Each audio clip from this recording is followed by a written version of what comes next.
जय भीम साथियों, equality and justice YouTube channel से मैं इंजीनियर हरदीप सिंह चुंबर आपके साथ वीडियो में केरल हाई कोर्ट के फैसले पर बात करेंगे। अदालत ने मंदिर में जातिगत पुजारी एकाधिकार समाप्त कर दिया है। ये फैसला जो केरल उच्च न्यायालय का है वह एक ऐतिहासिक निर्णय का अवलोकन प्रदान करता है, जिसने मंदिरों में पुजारियों की नियुक्ति के संबंध में जाति आधारित और वंशानुगत ब्राह्मण एकाधिकार को समाप्त कर दिया है।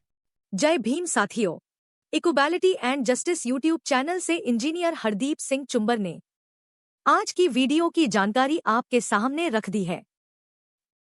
एक यह अंश केरल उच्च न्यायालय के एक ऐतिहासिक निर्णय का अवलोकन प्रदान करता है, जिसने मंदिरों में पुजारियों की नियुक्ति के संबंध में जाति आधारित और वंशानुगत ब्राह्मण एकाधिकार को समाप्त कर दिया है। न्यायालय ने लगभग 300 पुरोहितों का प्रतिनिधित्व करने वाले अखिल केरल तंत्री समाजम द्वारा दायर याचिका को खारिज कर दिया, जिसने नए सरकारी भर्ती नियमों को चुनौती दी थी। याचिकाकर्ता ने तर्क दिया था कि केवल पारंपरिक ब्राह्मण तंत्रियों द्वारा जारी प्रमाण पत्र ही मान्य होना चाहिए, क्योंकि तंत्री देवता का आध्यात्मिक पिता होता है और यह परंपरा सदियों से चली आ रही है। हालांकि कोर्ट ने स्पष्ट किया कि पुजारी की नियुक्ति एक सांसारिक सेक्युलर गतिविधि है और इसे केवल एक जाति तक सीमित रखना संवैधानिक मूल्यों, विशेषकर समानता के मौलिक अधिकारों का उल्लंघन है। न्यायालय ने यह भी कहा कि कोई भी पुरानी प्रथा संविधान से ऊपर नहीं हो सकती यदि वह मानवीय गरिमा और सामाजिक समानता के विरुद्ध हो। नमस्ते। आज हम एक बहुत ही दिलचस्प अदालती फैसले पर बात करने वाले हैं। इसने केरल में और शायद पूरे देश में ही परंपरा और संवैधानिक अधिकारों की बहस को एक नया मोड़ दे दिया है। मामला केरल उच्च न्यायालय का है और जुड़ा है मंदिरों में पुजारियों की नियुक्ति से। वहां पुजारियों को शांति कहते हैं। हमारे पास इस पर एक काफी विस्तृत लेख है। ये याचिकाकर्ताओं के तर्कों से लेकर अदालत के विचार और फिर फैसले के जो दूरगामी परिणाम हैं, उन सब पर रोशनी डालता है, पूरे मामले को परत दर परत खोलता है। तो आज हमारी कोशिश यही रहेगी कि इस पूरे मुद्दे को ठीक से समझें कि आखिर याचिकाकर्ताओं की मुख्य दलीलें क्या थीं, अदालत ने उन पर क्या कहा और सबसे जरूरी, इस फैसले का आखिर मतलब क्या है, खासकर तब जब सदियों पुरानी परंपराएं हमारे आज के संवैधानिक मूल्यों से टकराती हैं। ये सिर्फ एक कानूनी मामला नहीं लगता, ये समाज, धर्म और बराबरी के अधिकारों से जुड़ा एक काफी अहम सवाल भी है। चलिए शुरू करते हैं फिर। मामला यह है कि अखिल केरल तंत्री समाजम नाम का एक संगठन है, यानी टीडीबी दक्षिण केरल के बहुत सारे मंदिरों का प्रबंधन देखती है और साथ ही केरला देवसम रिक्रूटमेंट बोर्ड यानी केडीआरबी को भी। केडीआरबी इन मंदिरों में नियुक्ति का काम करता है। तो इनके नए नियमों को चुनौती दी गई। बिल्कुल, और इन नए नियमों में खास बात ये थी कि उन्होंने शांति यानी पुजारी पद के लिए एक नई योग्यता तय कर दी थी। नियम ये कहता था कि आवेदक के पास टीडीबी या केडीआरबी से मान्यता प्राप्त तंत्र विद्यापीठम नाम के संस्थानों से ट्रेनिंग का सर्टिफिकेट होना जरूरी है। यहीं से सारा विवाद शुरू हुआ। अखिल केरल तंत्री समाजम का मानना था कि ये नियम उनकी सदियों पुरानी वंशानुगत परंपरा पर एक तरह का हमला है। तो उनकी मुख्य आपत्ति इसी सर्टिफिकेट की अनिवार्यता को लेकर थी। वो कह रहे थे कि सिर्फ पारंपरिक तरीके से सीखा हुआ ज्ञान ही मान्य होना चाहिए। हाँ, काफी हद तक यही था, लेकिन उनका तर्क थोड़ा और गहरा भी था। याचिकाकर्ताओं का कहना था कि मंदिर का जो तंत्री होता है यानी मुख्य पुरोहित, वो असल में देवता का आध्यात्मिक पिता या संरक्षक माना जाता है। वही मंदिर में प्राण प्रतिष्ठा जैसे सबसे महत्वपूर्ण अनुष्ठान करता है। इसलिए उनके अनुसार केवल एक पारंपरिक ब्राह्मण तंत्री अगर कोई प्रमाण पत्र दे तो वही असली और वैध योग्यता होनी चाहिए, किसी बोर्ड से मान्यता प्राप्त संस्थान का सर्टिफिकेट नहीं। ये उनकी नजर में परंपरा का अपमान था। अच्छा, और उन्होंने केडीआरबी रिक्रूटमेंट बोर्ड, उसकी योग्यता पर भी सवाल उठाया था। जी हाँ, याचिकाकर्ताओं ने ये दलील भी दी कि केडीआरबी, जो कि एक भर्ती बोर्ड है, उसके पास तांत्रिक शिक्षा की गुणवत्ता परखने या संस्थानों को मान्यता देने की न तो विशेषज्ञता है न ही कानूनी अधिकार। उनका मानना था कि इस तरह के नियम बनाना मंदिर से जुड़े मामलों में सीधा दखल है। उन्होंने इसे आगम, निगम और तंत्र शास्त्र, जो मंदिर पूजा और अनुष्ठानों से जुड़े प्राचीन हिंदू ग्रंथ और पद्धतियां हैं, उनकी परंपराओं का उल्लंघन बताया। उनका कहना था कि ये हिंदू धर्म की मूल मान्यताओं के ही खिलाफ है। मतलब उनका डर सिर्फ ये नहीं था कि परंपरा टूट रही है, बल्कि उन्हें पूजा की शुद्धता और प्रामाणिकता पर भी खतरा महसूस हो रहा था। सही कहा। उनका एक डर ये भी था कि अगर कोई भी संस्थान सर्टिफिकेट बांटने लगेगा तो इससे पूजा पद्धति की पवित्रता भंग होगी, अयोग्य लोग पुजारी बन जाएंगे और कुछ संस्थान इसे सिर्फ पैसा कमाने का जरिया बना लेंगे। तो कुल मिलाकर ये दलील परंपरा, वंशानुगत अधिकार, विशेषज्ञता और धार्मिक शुद्धता इन्हीं के इर्द गिर्द घूम रही थी। वे चाहते थे कि नियुक्ति का अधिकार पारंपरिक तंत्रियों के हाथ में ही रहे। ये तो हुई याचिकाकर्ताओं की बात, लेकिन फिर आया अदालत का फैसला, और जैसा हमारे स्रोत बताते हैं, अदालत ने इन दलीलों को ज्यादा तवज्जो नहीं दी। यहीं से मामला दिलचस्प हो जाता है। कोर्ट का क्या नजरिया था? अदालत का रुख बहुत ही स्पष्ट और कह सकते हैं कड़ा था। उन्होंने याचिकाकर्ताओं की लगभग सभी प्रमुख दलीलों को खारिज कर दिया। सबसे पहली और शायद सबसे बुनियादी बात जो अदालत ने कही वो ये थी कि पुजारी की नियुक्ति करना वो अपने आप में एक सांसारिक गतिविधि है, मतलब सेक्युलर एक्टिविटी। ये कोई धार्मिक अनुष्ठान नहीं है। ये एक बहुत बहुत महत्वपूर्ण फर्क है, नियुक्ति की प्रक्रिया को धार्मिक कर्तव्य से अलग देखना। क्या अदालत ने इसके लिए कोई आधार दिया, कोई पुरानी केस? हाँ बिल्कुल, अदालत ने सुप्रीम कोर्ट के 2 पुराने और बेहद महत्वपूर्ण फैसलों का हवाला दिया। एक था सेशम्मल बनाम तमिलनाडु राज्य का मामला 1972 का, और दूसरा एन आदित्यन बनाम ट्रावनकोर देवस्वम बोर्ड, ये 2002 का है। सेशम्मल मामले में सुप्रीम कोर्ट ने कहा था कि हाँ, एक पुजारी नियुक्त होने के बाद बेशक धार्मिक कार्य करता है, लेकिन उसकी नियुक्ति की प्रक्रिया और सेवा शर्तें वो धर्मनिरपेक्ष यानी सेकुलर दायरे में आती हैं और राज्य उन्हें रेगुलेट कर सकता है। और एन आदित्यन मामले में तो सुप्रीम कोर्ट ने और भी साफ कहा था कि किसी विशेष संप्रदाय या जाति में जन्म लेना पुजारी पद के लिए कोई अनिवार्य योग्यता नहीं है, जब तक कि वो पूजा विधि या अनुष्ठान का ही मतलब अभिन्न अंग न हो। अच्छा, तो सुप्रीम कोर्ट पहले इस दिशा में काफी कुछ कह चुका था, और वो जो याचिकाकर्ताओं का तर्क था कि पुजारी पद पर सिर्फ ब्राह्मणों का ही वंशानुगत अधिकार है, उसका क्या हुआ? कोर्ट ने उसे कैसे देखा? अदालत ने इस दावे को तो पूरी तरह से असंवैधानिक माना। उन्होंने जोर देकर कहा कि भारत का संविधान किसी भी नागरिक को जन्म के आधार पर कोई विशेष अधिकार या रियायत नहीं देता है। अदालत ने संविधान के अनुच्छेद 14 यानी कानून के समक्ष समानता, अनुच्छेद 15 धर्म, जाति, लिंग आदि के आधार पर भेदभाव का निषेध, अनुच्छेद 16 सरकारी नौकरियों में अवसर की समानता और अनुच्छेद 17 छुआछूत का अंत, इन सब का जिक्र किया और कहा कि ये सारे प्रावधान किसी भी जाति को पुजारी पद पर एकाधिकार देने के विचार के बिल्कुल खिलाफ हैं। सिर्फ ब्राह्मण कुल में पैदा होने के आधार पर पुजारी पद पर दावा करना वो इन संवैधानिक सिद्धांतों का सीधा सीधा उल्लंघन है। ये तो बहुत साफ स्टैंड है, लेकिन याचिकाकर्ताओं ने इसे आवश्यक धार्मिक प्रथा यानी एसेंशियल रिलीजियस प्रैक्टिस भी बताया था। इस पर अदालत का क्या कहना था? ये आवश्यक धार्मिक प्रथा का सिद्धांत क्या है, थोड़ा समझाएंगी? जरूर। देखिए, आवश्यक धार्मिक प्रथा का सिद्धांत अदालतें तब इस्तेमाल करती हैं जब उन्हें ये तय करना होता है कि कोई प्रथा किसी धर्म का इतना अभिन्न और जरूरी हिस्सा है कि उसके बिना उस धर्म का स्वरूप ही बदल जाएगा, और क्या उस प्रथा को संविधान के अनुच्छेद 25 और 26 के तहत जो धार्मिक स्वतंत्रता मिली है उसका संरक्षण मिलना चाहिए। तो याचिकाकर्ताओं की दलील थी कि केवल वंशानुगत ब्राह्मणों द्वारा पुजारी का काम करना हिंदू धर्म की एक आवश्यक प्रथा है, लेकिन अदालत ने इस दलील को भी खारिज कर दिया। पीठ ने माना कि किसी मंदिर में पूजा किस विधि से होगी, कौन से मंत्र पढ़े जाएंगे, कौन से अनुष्ठान होंगे, ये जरूर आवश्यक धार्मिक प्रथा का हिस्सा हो सकता है, लेकिन उस पूजा को करने के लिए पुजारी की नियुक्ति किस प्रक्रिया से होगी ये आवश्यक धार्मिक प्रथा नहीं है।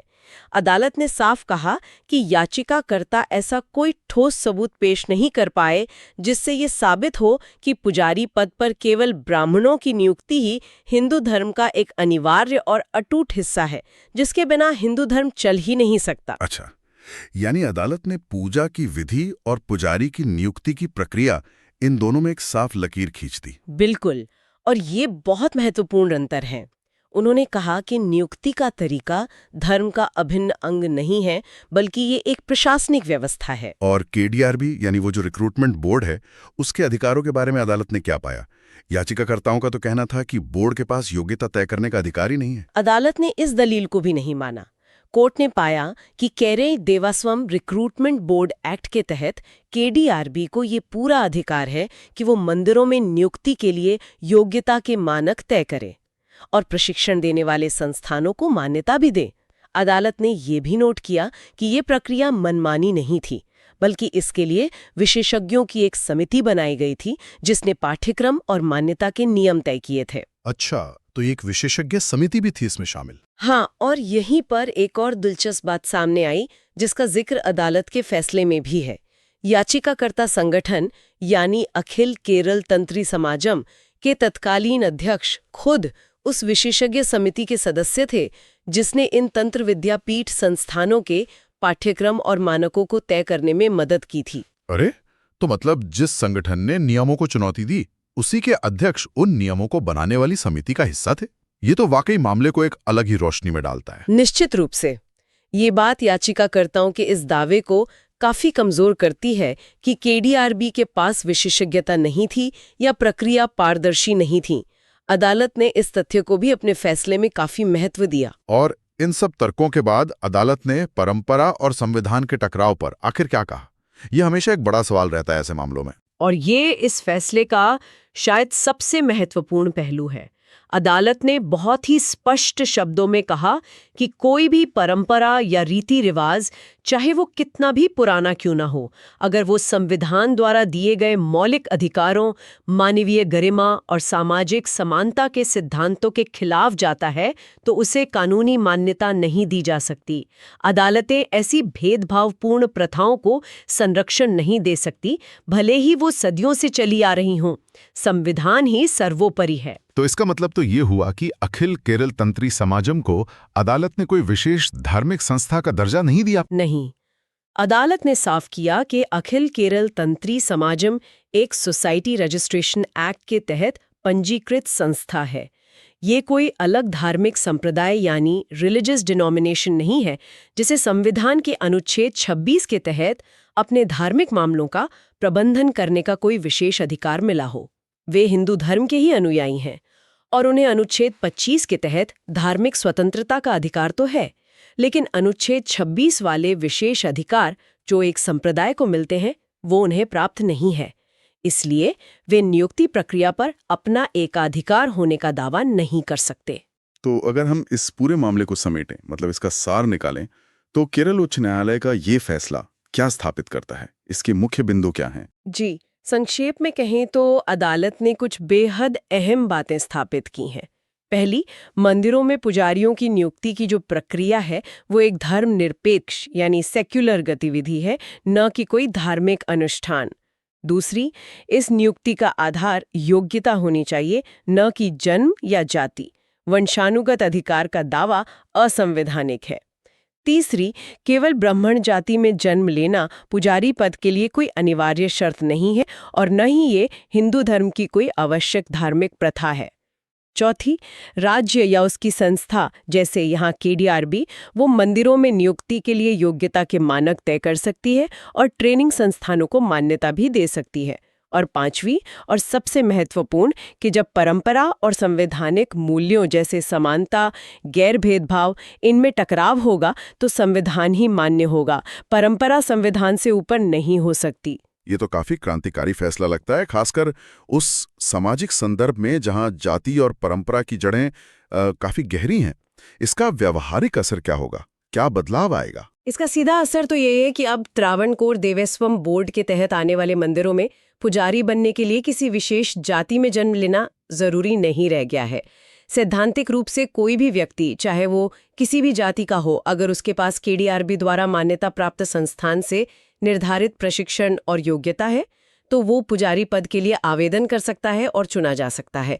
ये योग्यता आधारित मतलब मेरिट बेस्ड प्रणाली को बढ़ावा देता है। क्या इस तरह के प्रयास पहले भी हुए हैं या ये पहली बार है कि गैर ब्राह्मणों के लिए पुजारी बनने का रास्ता इस तरह कानूनी रूप से साफ हुआ है? देखिए, केरल में ये बहस काफी पुरानी है। सामाजिक सुधार आंदोलनों के समय से ही मंदिरों में सभी जातियों के प्रवेश और पूजा के अधिकार की मांग उठती रही है। केडी अरेबी ने पहले भी गैर ब्राह्मण पुजारियों की नियुक्ति की है, लेकिन उन पर अक्सर कानूनी चुनौतियां आती रही हैं। ये फैसला उन नियुक्तियों को और मजबूती देता है और केडी अरेबी द्वारा निर्धारित योग्यता प्रणाली को कानूनी वैधता प्रदान करता है। इससे भविष्य में ऐसी नियुक्तियों का रास्ता और साफ होता है। ये एक तरह से एन अदितिन मामले में सुप्रीम कोर्ट के फैसले की भावना को ही आगे बढ़ाता है। ये तो ये नियुक्ति की बात, लेकिन जैसा आपने शुरू में कहा था, तंत्री समाज का एक डर पूजा की शुद्धता को लेकर भी था। क्या इस फैसले से पूजा के तौर तरीकों पर भी कोई असर पड़ सकता है? ये एक बहुत अच्छा सवाल है और शायद इस फैसले का सबसे पेचीदा पहलू भी यही है। देखिए, अदालत ने साफ किया है कि नियुक्ति प्रक्रिया सेक्युलर है, लेकिन पुजारी नियुक्त होने के बाद जो धार्मिक कर्तव्य निभाएगा वो तो धार्मिक ही रहेंगे। अदालत ने पूजा की विधि को नहीं बदला है, न ही उसमें हस्तक्षेप किया है। तो सैद्धांतिक रूप से जो भी पुजारी नियुक्त होगा उसे उसी मंदिर की स्थापित आगम और तंत्र परंपरा के अनुसार ही पूजा करनी होगी। लेकिन क्या ये इतना आसान है? क्या नियुक्ति प्रक्रिया को खोलने से लंबे समय में पूजा पद्धतियों पर असर नहीं पड़ेगा? क्या नए पुजारी जो शायद पारंपरिक ब्राह्मण परिवारों से नहीं हैं, वो उन सदियों पुरानी रीतियों को उसी तरह निभा पाएंगे या निभाना चाहेंगे? मतलब क्या वो कनेक्शन रहेगा? हाँ, यहीं पर भविष्य की चुनौतियां और सवाल छिपे हैं। ये संभव है कि समय के साथ जैसे जैसे अलग अलग पृष्ठभूमि के लोग पुजारी बनेंगे, शायद कुछ परंपराओं की व्याख्या या उनके पालन में धीरे धीरे कुछ बदलाव आए। या ये भी हो सकता है कि प्रशिक्षण संस्थान ये सुनिश्चित करें कि सभी पुजारी, चाहे उनकी पृष्ठभूमि कुछ भी हो, निर्धारित पूजा विधि में पूरी तरह पारंगत हों। अभी ये कहना मुश्किल है कि नियुक्ति प्रक्रिया में आया ये बदलाव धार्मिक अनुष्ठानों के वास्तविक अभ्यास को कितना और कैसे प्रभावित करेगा। ये दोनों पहलू, नियुक्ति के प्रक्रिया और अनुष्ठान का अभ्यास, कितने अलग रह पाएंगे, ये देखने वाली बात होगी। तो ये फैसला एक तरह से दरवाजा खोलता है, लेकिन उस दरवाजे से गुजरकर आगे का रास्ता कैसा होगा, ये अभी पूरी तरह साफ नहीं है। बिल्कुल, ये फैसला संवैधानिक समानता की दिशा में एक बहुत महत्वपूर्ण कदम है। इसने नियुक्ति में जन्म आधारित भेदभाव को समाप्त करने का एक कानूनी आधार प्रदान किया है। लेकिन इसका जमीनी स्तर पर क्रियान्वयन कैसे होता है, समाज इसे कैसे स्वीकार करता है और क्या ये वास्तव में उन धार्मिक अनुष्ठानों को प्रभावित करता है जो पारंपरिक रूप से कुछ विशेष वंशों या समुदायों से जुड़े रहे, ये वो सवाल हैं जिनके जवाब हमें आने वाले समय में ही मिलेंगे। वाकई ये एक ऐसा विषय है जिस पर आगे भी नजर बनाए रखनी होगी। निश्चित रूप से। और यहाँ एक अंतिम विचारणीय प्रश्न ये उठता है, ये फैसला नियुक्ति प्रक्रिया पर केंद्रित है, यह हमने समझा, लेकिन क्या इसका दीर्घ अवधि में उन धार्मिक अनुष्ठानों के अभ्यास पर भी प्रभाव पड़ सकता है जो परंपरागत रूप से विशिष्ट वंशों या समुदायों से जुड़े रहे हैं? क्या नियुक्ति प्रक्रिया को इस तरह खोलने से समय के साथ अनिवार्य रूप से अनुष्ठानिक प्रथाओं में भी बदलाव आएगा, या ये दोनों पहलू पूरी तरह अलग अलग रह सकते हैं? ये एक ऐसा सवाल है जिस पर आगे सोचने और विमर्श करने की आवश्यकता है। आपने चुंबर साहब का बनाया वीडियो पूरा सुना। साथियों, धन्यवाद। उम्मीद है इससे आपकी जानकारी बढ़ी होगी। आप equality and justice Patiala YouTube channel के साथ जुड़े रहें। अगर आपको पसंद आए तो कृपया इसे लाइक, शेयर और कमेंट करें। हम रोजाना नॉलेज ऑफ कॉन्स्टिट्यूशन कृपया इस वीडियो को उनके साथ साझा जरूर करें। आपके पास वीडियो पहुंचती रहे तो आप चैनल को सब्सक्राइब जरूर करें। अब हमें अनुमति दें। जय भीम, जय भारत, जय संविधान। Please take care your own self.